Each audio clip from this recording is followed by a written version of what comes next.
Okay, we're at the door.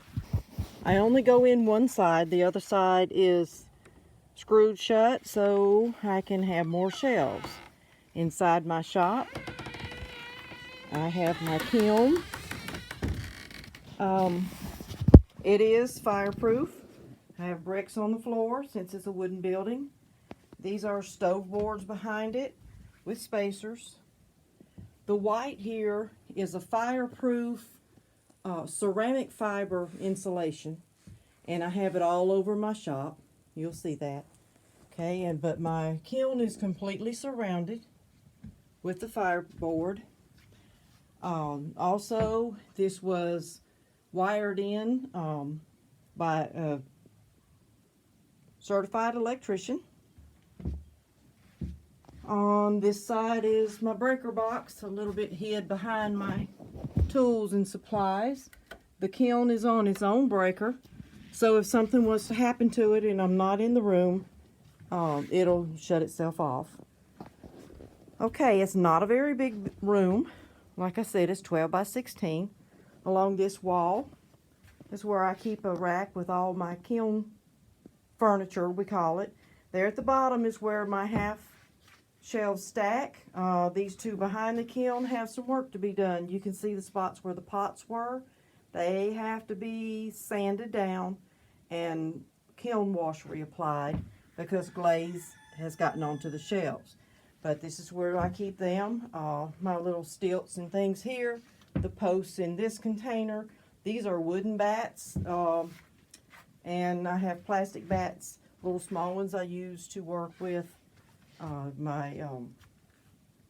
These are pyrometric cones. These are what I test. I put inside the kiln to make sure that it fires to the correct temperature. Down here is a little shelf. This is a bead rack, so I can hang things up that are glazed all the way around. And of course my radio, this is where I put my gospel music on. I have a few CDs here. Little scrap clay. This little fancy tower here, milk crates, they do come in handy. I have them zip tied together. They make the greatest shelf. It's just a mud shop, so who needs anything real fancy?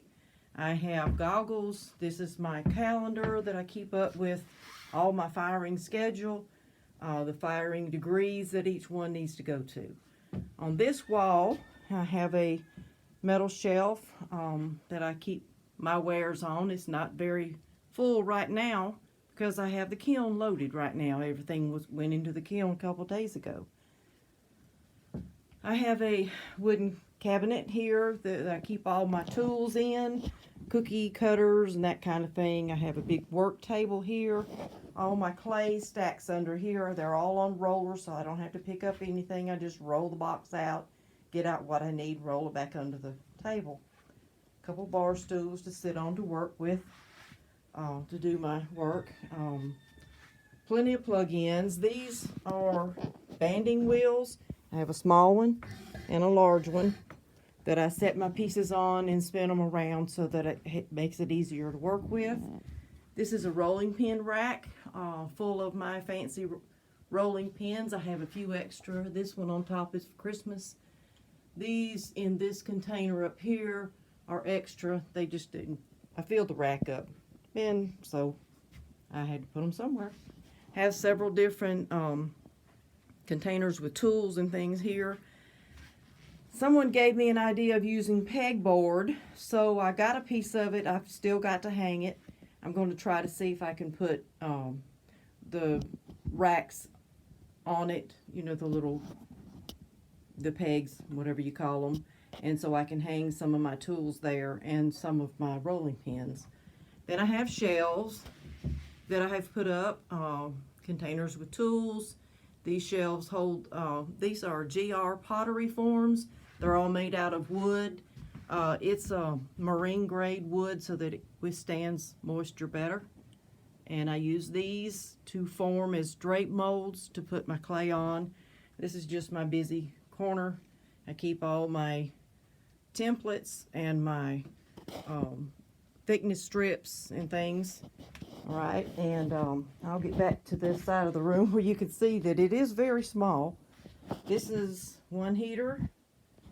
This is two heaters that I keep in here because the clay and glazes cannot freeze in the wintertime. So, I am backed up against one wall, so you can see how small it is in here, but it's good for me. This is my Shimpo slab roller. I cut off a piece of clay. I pounded a little bit with a regular rolling pin to kind of weight the clay up. I use these mats on my table.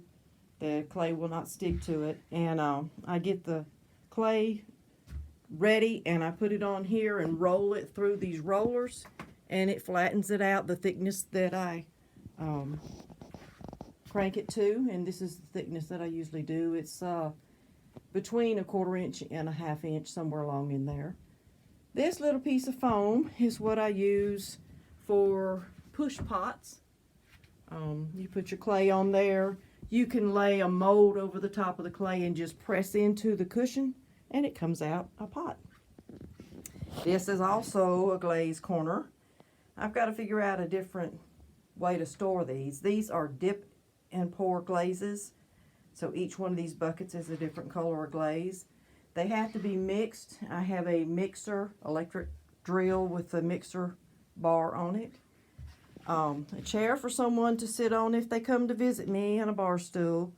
These are my glazes. Let me pull this out of the way so you can see.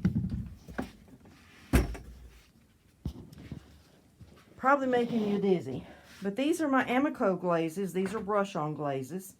And I'm in the process of trying to get them organized where they're all in the little coat crates.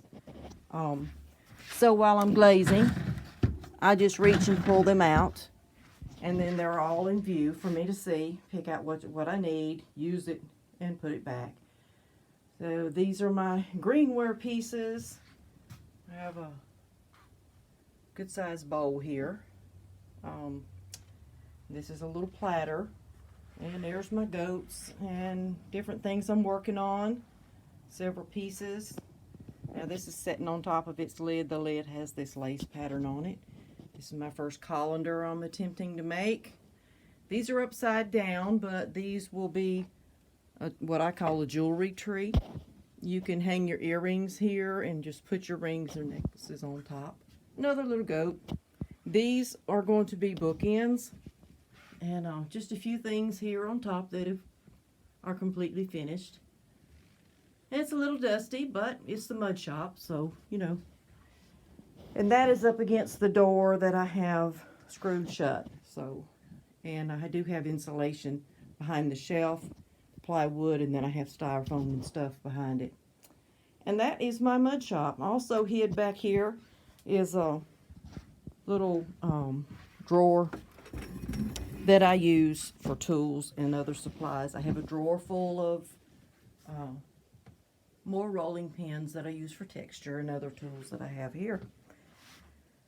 So this is the mud shop. Also, these are what you call drape molds. These are made of plaster. The carpet is used. I put it on a brick outside. After I've glazed all my pieces, I wet this carpet and then rub the piece across, the bottom of the piece runs across the carpet so that it wipes and cleans the bottom of it so it doesn't run on the kiln shelf, hopefully. So this is my mud shop.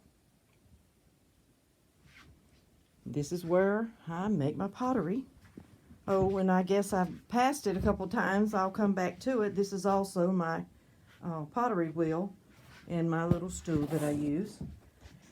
I use this pottery wheel also for the hand building part. I do throw some, not very often. I do better with the hand building.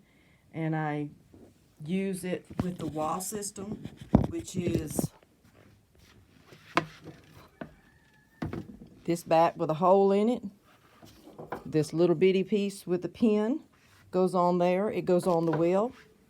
The round GR pottery forms go on top of that, and you clay on it, and you form bowls and things, and it makes them perfectly round, just like you've thrown them.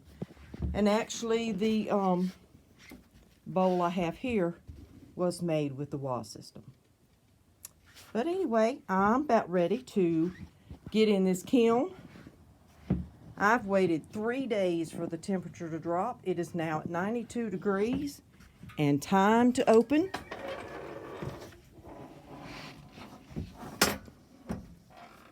This is the inside of the kiln. First time I get to open it all the way and look. And now I'm going to take out all my pieces. When I get it all out, I will be back. And I'll videotape everything. I'm going to put it out on my table. And I'll be back.